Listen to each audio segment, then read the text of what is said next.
one element of your offense is working a little bit better than the other, and we kind of recognize that. And we always want to have balance, but at the same time, you got to do what you got to do to win the game. And when a team is really pressuring you and putting you in a position where it's hard just by numbers and blitzes to run the ball, then you throw out a little bit more, and that's what we did. I wanted to ask you about McLaughlin. I know he had a couple of penalties, and then where Logan fumbled. I mean, did he do anything differently that game? Because he's been pretty solid, I guess, up until. No, and actually he went against pretty much the whole day a guy that I think is one of the best pass rushers in this league. Number 91 is a really good player. He's got a variety of moves, and I thought for the most part John handled him pretty well. I thought one of the holding calls could have gone either way.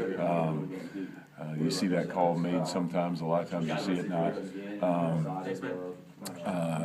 And then sometimes there are things that happen that appear to be a guy's fault that aren't necessarily his. But he was frustrated after the game because he did struggle in a couple of situations. But there were, I don't know how many times we threw it, but there were a lot of other times where he was asked to block a really good pass rusher by himself and did a really nice job. I guess totaling the number of yards that you have in the past couple of weeks, to kind of lose in spite of yourself in a lot of ways, to be able to put up yards and to be able to move the football and play pretty good defense. I mean, how frustrating is that? I mean, incredibly frustrating. Yeah. You can't beat yourself. Yeah. You can't do that, number one. And we've shown that we have made some improvement in terms of being able to gain yards and move the football.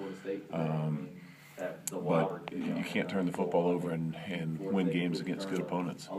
How do you keep this group, I guess, from becoming, what's the word I'm looking for? I guess fragmented in a sense, in the way that maybe the defense plays well one game, the offensive line plays well the next game, but the skill guys turn the ball over. How do you keep that, as a coach, from guys getting fragmented as units? Well, number one, some of those turnovers are our fault too. Right. So it's a collective effort.